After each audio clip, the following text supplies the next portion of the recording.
Hey, come on. Come on. Hey. What? Here we go, here we go, here we go now. Hey. Let's chit chat, this is the show now. Come on. Bad black mama's gonna let you know now. Here we go, here we go, here we go. Come on. Let's chit chat, let's chit chat, let's chit chat, sis. Hey, what's up? Let's chit chat, let's chit chat, let's chit chat, sis. Hey. Yeah, so this episode tonight, ladies, is not my episode. This is Mel's episode. So joining us tonight is my girl Mika. I'm gonna call you Mika. I don't know if you even like that. Tamika, because I hate when people break my name up. But people call me Kimmy. People call me Kimberly. I don't like to be called Kimmy. I like Kimmy because Ramel, you know, that's been my childhood name. Forever. So I don't really like people to call me Kimberly, because I can tell you that my mom used to call me that when she was like, you know, that's okay, you're in trouble. Come in, Kimberly. You know, it's not gonna go well. But right. I've been Kimmy all my life. But you know, the funny thing is, before you start, Mel, when I went down south, no one called me Kimmy. I did not like it. Because Kimmy is a term of endearment. You know what I mean? It's what close people call you. So I didn't really feel like I had that kind of bond with people. So I never been told people that that was the name that I went by. When I moved back, then everybody was calling me Kimmy. And my husband, he just got into the groove of it because he never heard me even say it. You know what I mean? So girl, this episode tonight, and I've been thinking about this one. What keeps you up at night? Mel, how did you think of this topic? Because I was up at night. Oh, what keeps you up? You go right ahead. You go right ahead and start, because I have a laundry list of things that keep me up at night. Okay. Literally. So the topic of tonight is what keeps you up at night. The majority of the people, if you ask this question, most times it's going to be economics, their money, their financial situation, right? Yeah. When I was thinking about this topic, I thought about how when I was younger, things that kept me up at night would be things like, what am I going to be doing when I'm 40? Am I even going to be alive at 40? Those things kept me up at night, really kept me up, because, you know, I would see grandparents and aunts and uncles all dying, you know, relatively young, you know, for nowadays. And that bothered me. But now I have so many different things that keep me up at night, like the state of the US and the chaos that we have going on here. But I want you ladies to tell me. I just want to give you a little bit of a background on how I came up with it. I was laying up, and I tell you, I think it was probably about 4 a.m, and I wasn't able to go to sleep. And I was like, I need to know what keeps other people up at night. Am I the only one staying up at night thinking about what I did during the day, thinking about finances, thinking about the man I don't have? What keeps y'all up? Tamika. Well, honestly speaking, one of the things that keep me up at night recently is the A-Team. I've been hooked on watching the A-Team with Mr. T. Really? Yes, that's one of the things. I've been watching it like, gosh, I need the A-Team. So that's one thing. But that's because, you know, with so much on my mind. So when I ain't watching the A-Team, the other thing that kind of keeps me up, matter of fact, I had a real restless night a couple nights ago. I mean, I was up all the way, saw the sun up, and it wasn't the great thing. Usually if I'm watching the sun up, I like to be on the beach, not like looking out my bedroom. And so just kind of as a budding entrepreneur, worrying like, how am I going to get this started? Like, what is it all about? You know, just because I feel like I'm stopping and starting and trying to do this other half with 50 kind of breathing down my neck like a hungry lioness trying to feed her cubs. It's like, what am I going to do on this second half, you know? And so I don't want to work for anyone else. Been there, done that. Got the toxicity in my system to prove it. But so, I'm trying to do that thing that keeps me up.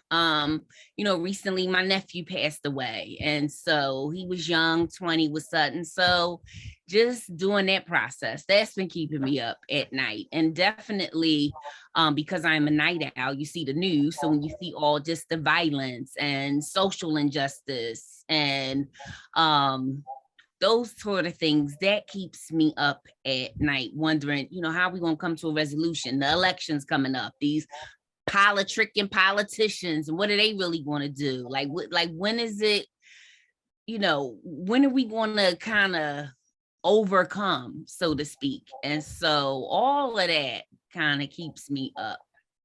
Okay. I know you stay up all night, Kimmy, thinking about stuff. What really is like on your mind? Do you think about your day and how it's going and the 50,000 things that less chit chat sis has to do? Well, let me tell you this. For the last couple minutes, I could hear nothing. Y'all were just talking, and I was like, What? Literally, I could hear nothing. So I don't know. I'm gonna see if this picks it up, but I hear y'all now. Okay, so what keeps me up? I'm gonna say when I was younger, I'm gonna say relationships kept me up. That's real word. Relationships kept me up. I think because I married young, you know what I mean? And that went off the rails real quick. But I think the whole idea of being just in a good relationship kept me up at night. I've been married a long time now, so of course I don't think about that. And keeping myself up at night, I try not to, because I get up at 5 in the morning. That's not gonna work in my lifestyle for as going to work. But I do. I have lots of things that keep me up at night, and I would say the number one thing that still keeps me up at night is my children, because they are out here and they're adults, and you can't tell your kids what to do at this point. They know everything and they're ready to tell you. But I think that when I was younger, and y'all can probably attest to this too, I think we had a lot more of the defense mechanism than kids have today. You know what I mean? We were groomed. You know what I mean? That we ain't have babysitters and all that stuff like that, because you knew you better get in that house, you better shut that door, lock the door, all these things like that. Like the things I tell my kids now, they look at me like, right, like, mom, like what? So all of that. So that keeps me up. And I'll tell you, my kids first went to school. They both went to college at the same time, and they went away and stayed away. My daughter went to Howard, and my son went to Marymount in Northern Virginia. So I was living in Richmond. It was a good 2 hours away from me. My son wasn't too happy to go away, because I think because he was younger, he graduated early. But my daughter, I think she wanted to go because she wanted to probably get away from me. You know what I mean? Because she, you go through that with girls like this, literally. So she kept me up at night, because I kept on saying to myself, did I teach her enough? You know what I mean? Is she gonna fall for some vulture that, and things like that. So I'm not gonna ramble on. But another thing that keeps me up at night is health, because we're getting older, and I think about, like you said, Mel, I think about, like, my dad died early, you know what I mean? And my grandmama and my aunt left the world. So I think about the people that I love the most in the world, and how, their time is up. And you have to think about mortality. Like, my time may be up, you know what I mean? We live in a crazy world. I don't want to be in a situation where I start creating situations. I actually put a post out about that, about how your mind can create a situation, and you just get stuck there. You know what I mean? Start thinking about that. And the last thing is horror films. I keep telling my damn husband at night, don't turn on. And my brother Tony, he'll call me and he'll be like, are you looking at the Twilight Zone? That's enough to keep you up. Yeah, because I'm telling you, for 2 nights in a row, I looked at the Twilight Zone, and I just got up and was looking for my husband. And he was like, what's wrong? He was like, the devil chasing you. I was like, that's not funny. But I keep telling him, I'm doing it. I can't look at things that, get into my mind. But that's what keeps me up at night, Mel. That's a lot. Yeah, that's a lot. I think the mind is, well, they say it's a terrible thing to waste, but I'm gonna tell you something. It is an unbelievable organ where you just feel like, you know, everything that has happened during your day floods you at night. When it's quiet time, when you should be unwinding and relaxing, Absolutely. instead, your mind is speeding up. Mhm. You guys think about things, I know I do. Do you think about things like, did I do everything I could for so-and-so today? Sometimes it's a selfless kind of thing, but do you feel like other people do that? Do you do it? Think about the day, you do? I do it, but I think that's that's being a people pleaser. You know what I mean? Mhm. And I have a lot of those ways. I'm gradually moving away from that, Mhm. but that can do a lot to you, Mel. I mean, thinking that, okay, did I do enough for this person? What is that person thinking? You know what I mean? Of how I did this. You know what I mean? I don't want to offend them, you know, or something like that. Those things run in your mind, you know, and that is a up and down night for you, because I think about that as far as my job, you know what I mean? Because I deal with different people. I don't want to, you know, offend anybody, but some things I have to do, approach people directly. And, Mhm. you know, you're like, oh, I hope they ain't go tell somebody so and so. Then you get around you and they be like, you need to watch her. You know what I mean? Right. Because I had a job like that. You know what I mean? I had a job that soon as I start working there, the director was like so mean and so nasty to me, and was like, well, how did you get this job? What, bitch, I got the job because I'm very educated and I got the damn job. What are you talking about? Right, I didn't right. y'all know I ain't say that. I was giving her the I don't look. know, I get very close sometimes. I had to give her the look, but I went back to my desk and jotted it down, because you know what?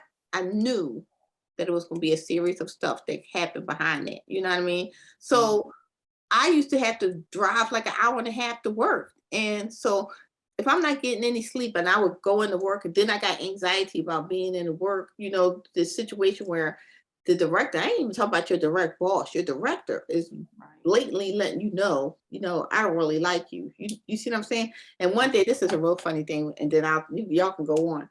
She was in my aisle and she was talking, and she's a Caucasian lady, and she said, my husband said, I had this hat on and I was doing the garden in the back. My husband said, you look just like Janet Jackson. I said, what the hell? I said, Janet Jackson. I was like, oh. So when I turned around in my cube, I looked at the girl across from me. She was like, and then she turned back around. I was like, what in the world is that? And she just kept going on and on and on. And I was saying to He was myself, blind. no, she was like one of the, it's a lot of Caucasian women that want all the good juicy stuff we have as women of color. And she's definitely one of them. Like, she has naturally curly hair, and she it's naturally curly, but she's not doing nothing with it. But she doesn't look like Janet. I mean, Janet got thighs, ass, everything else, and she like it's thick. You know what I mean? She doesn't. She looks like an Italian lady. She doesn't look like Janet. Does Janet look like an Italian woman to you? No. No. He was dreaming. That's Not even on your best day, bleaching your skin or whatever. That's not going to happen. But there's those kind of things. I could laugh it off, but I couldn't laugh it off then because it used to bother me. You know what I mean? So I think, just like you said, things that ride through the day, you know what I mean, that you unconsciously think about is the things that I think is worry, night worry. You know what I mean? That you carry with you. You carry it in your spirit, and that's not a good thing. So you got any recommendations for how we can sleep? Because I don't know about y'all. I think the older I get, the less sleep I get. When you need to have more sleep, the less Right. sleep I get. Well, I want to, before we get into some recommendations about how to sleep, I want to ask Tamika if she has anything that like really is that she consciously has to damper down from her day. Not, not well, Mr. T enough to keep you awake anytime. Big old bold guy with all them chains. But I mean, like, other than like a show or nightmares, is there something that happens during your day that really just like makes your mind race? Well, lately, and I've been talking with Kim about it, the opposite of me is not like, oh, did I not do enough? I'm thinking I did too much for them. As I mentioned earlier, with the passing of my nephew, I'm kind of in a space now where, it's been a huge struggle for me and my family, and just feeling kind of down and out. And it's funny, I had a text. It's not funny, actually. I got a text from someone who, lost their mom. And oh my God, I was there 10 toes deep, 2 weeks straight in the trenches, just overextending myself. And I feel like, gosh, where you at for me? And so I've been Nothing feeling wrong like with that that. lately.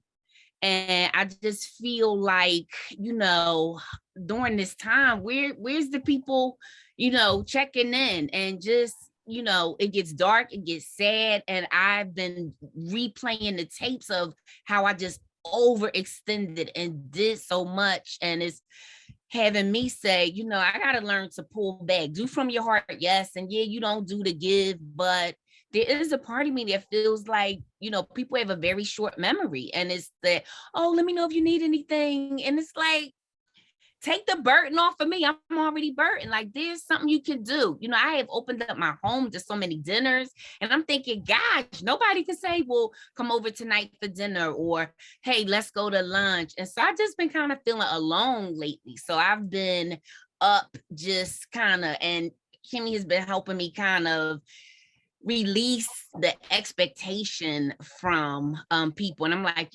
expectations that keep you disappointed. So I'm trying to parole myself from that prison of expectation, and also to draw my own boundaries.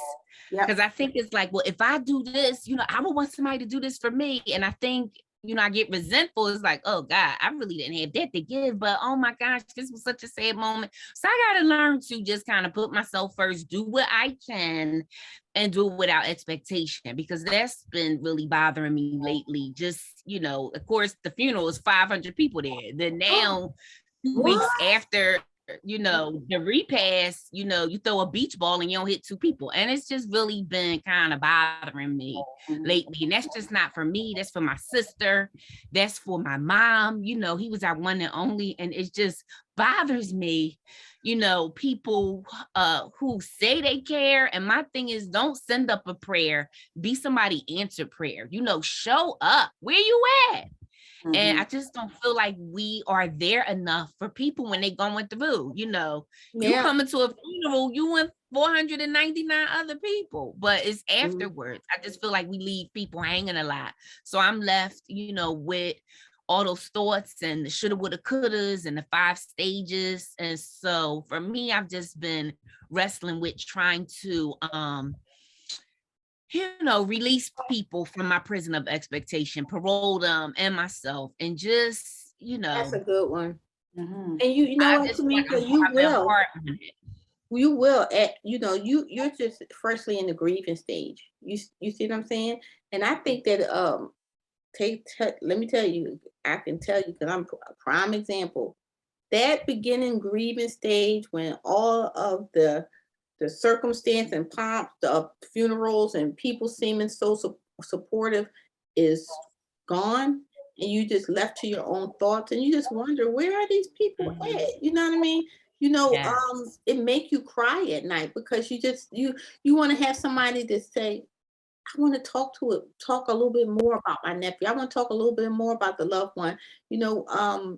Not just be gone and act like, okay, tomorrow I'm fine, because that's not true. And if it was 500 people at a funeral, let me tell you, he was well cared about. You see what I'm saying? And those people left behind, they are really traumatized from this.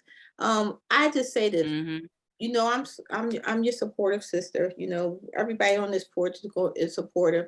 Let me say this. Don't ever go a moment with feeling like you're not cared for. And try your best to practice self-love on yourself. Absolutely. I mean, when I say practice it on yourself, Tamika, practice it on yourself. Don't even make plans to do nothing with somebody else. I'm telling you, if they are in need, just what you would normally do, of course, but overextending, right. Because see, you losing sleep, you losing breath, you having anxiety, depression, and all these things. You got to heal you. You got to heal you, because guess what? If they were in the same situation, they got to heal themselves too. And guess what? Some people just don't give a damn. I mean, really. And you may be too kind for them. I mean, that's the beast of the burden.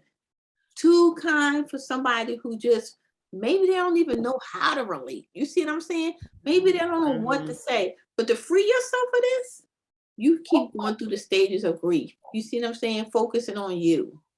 And I'm telling you, you want to go out to lunch, call me. You can come on. I live in Jersey, but you can come on over here for lunch. We can do plenty of things. You see what I'm saying?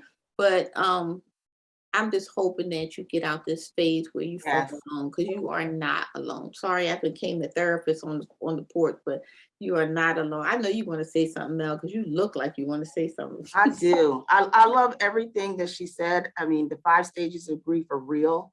Yeah. And one of the things that's important to kind of address what Kimmy asked earlier, as well as to your point of your story, Tamika, self-love is not overindulgence.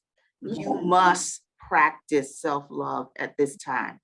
Turn off your phone if you don't want to talk. And if you have that one person or somebody that, you know what, to be honest, I don't care if they don't want to hear it. Call them anyway. Because sometimes, you know, when you think about it, therapists don't say a lot. They do most listening. And so all you need sometimes is somebody to listen. Pick up that phone and call that somebody, anybody, everybody. Pick up the 499 people that were there, call somebody. They either, well, I'm just going to say, you might feel like, you know, you're totally alone, but you don't know, because if it's keeping you up at night, it might be keeping somebody else up at night. Right. And not the person that just came for the repass, because you know it's a whole $2.99 of them sitting over here. They came for the repass. You put a line through them, because that's what they. But it's more people that you think that are going through the same thing you are. Yep. Really. And at night is when we restock. So if we're staying up at night, we are draining ourselves. You know, we're not restocking. So if you don't restock, you can't be there show up for even yourself, which is a really challenging thing. The other thing is, if you're finding it difficult to sleep and your mind is racing, you know, they have some over-the-counter melatonin that can be helpful for some people. I'm not a doctor, and I'm not a therapist. I'm a nurse. I'm simply telling you what I know. It's over the counter, so you can look that up. But one of the other things that I would recommend for those of us who are awake at night is let yourself go. Just let go. Sometimes if you upset, cry. You know what I mean? You upset, cry. Cry. You feel disappointed. Sometimes you gotta let the people know that they disappointed you. You know what I mean? Really. Because I did that, and guess what? Couple people in my family, they had to like step back and say, oh, I didn't know you was feeling like that. You see what I'm saying? Sometimes it's not being aware. Sometimes it's intentional. But whatever it is, I have to let you know, because I have to free myself of it. You see what I'm saying? Free yourself of it, Tamika, because guess what? Don't be a prisoner of your own thoughts and feelings and allowing, because then they are in control. Yeah. That's the problem with staying awake at night. You're no longer in control. So girl, you know what I do now? I used to, like I said, the thing that keeps me awake is worrying about my kids. But now I said, all right, now have your ass in this house at a decent time. If something go down, I'm gonna be asleep. So don't call me. And you know what? And that's really hard to do. But it is. You set that boundary and expectation. And if they don't meet it, it's not because you didn't set the boundary. It's because they failed. And it's not on you. I think that's an important factor. We accept too much. You said you do a lot for people during the day. I did it all. Yeah, well, okay, well, let it go then. It's over. There's nothing else you can do. Plan things for yourself. Plan things for yourself. Really. Plan a lot of things for yourself. And you be so wore out by the time the nighttime come. And look, I don't condone over drinking and stuff, but sometimes a good glass of wine before you go to bed. Yes. Me, I like to read a book. Good glass of wine, not something cheap that's going to do the adverse effect, make you sleepy in 1 minute, then hype the next. In a book, I'm good for the night. I go to another world. Yeah, I go to another world. Read at night. Yes. I go to another world because it helps you detach. It helps you Mhm. detach from things. I learned a little trick too. This What? guy I was dating was getting on my nerves so bad. He wasn't really enough to keep me up at night, but for some reason he was. So when we would talk on the phone, he started talking trash. I would hit the mute button and say, "Look, motherfucker, blah, blah, blah, blah, blah, blah, blah, blah, blah," and then unmute it and say, "Okay." Sometimes you might not feel that it's appropriate to push those words on other people, but just saying it is freeing. Yeah. Just being able to say it, even though you're saying it to that person and they're not hearing it. Girl, let me tell you something. My heart was so light when I got finished. I would hang up and bust out laughing. And it didn't matter what he was doing. I went to sleep real good. Didn't know I cussed him out 1,000 times, all during the process of me releasing him because I needed to get away. That's a good point. I needed to free myself, but I was still able to speak my heart without him banging on me, which really would have got me nowhere, but I was able to say it. So, you got to learn a couple little tricks there. Well, actually, yesterday I wrote, names and reasons and feelings. I'm an avid journaler. So that's good. I didn't have a journal with me yesterday when I was at the library, but I had my computer. So I just wrote it out in a document. And I did feel much better, as I normally do when I write. So that definitely helped. Yeah, because journaling is huge. Very therapeutic. Because you can take it and you can get to that one page. Oh, you make me really.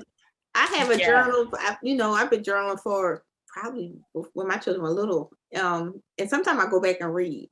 Things that happened many years ago. They say not to do that, but sometimes I do that. And I read and I'm like, oh yeah, I probably needed to see a therapist during that time because I was really freaking out there, like really like angry and yeah, but that was the level of grief that I was going through, y'all. You know what I mean? So I was writing some crazy stuff. Oh boy, I was like, I'm glad I didn't get locked up for my, my intentions, because I was really dealing with a lot, you know what I mean? And now I just feel like I'm just such in a different space, like mind wise. Yeah. And Tamika, you gonna be there too. Cause I'm gonna drag you along on the road to get there. Yes.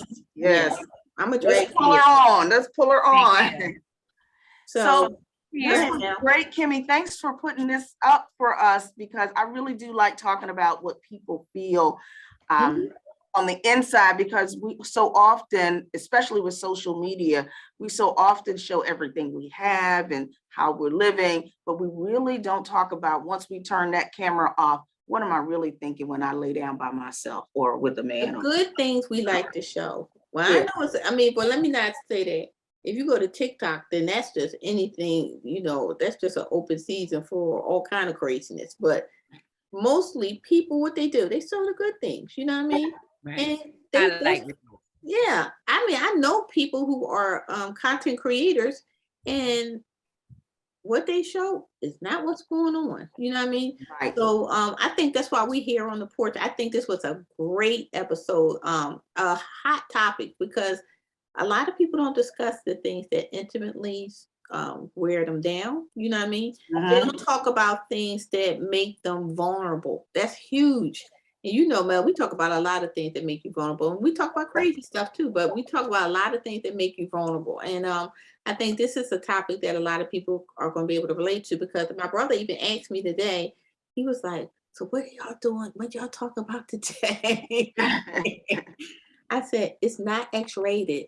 It's probably PG for, kindness and vulnerability. He was like, oh, okay. Anytime I'm here, it's gonna be a little extra.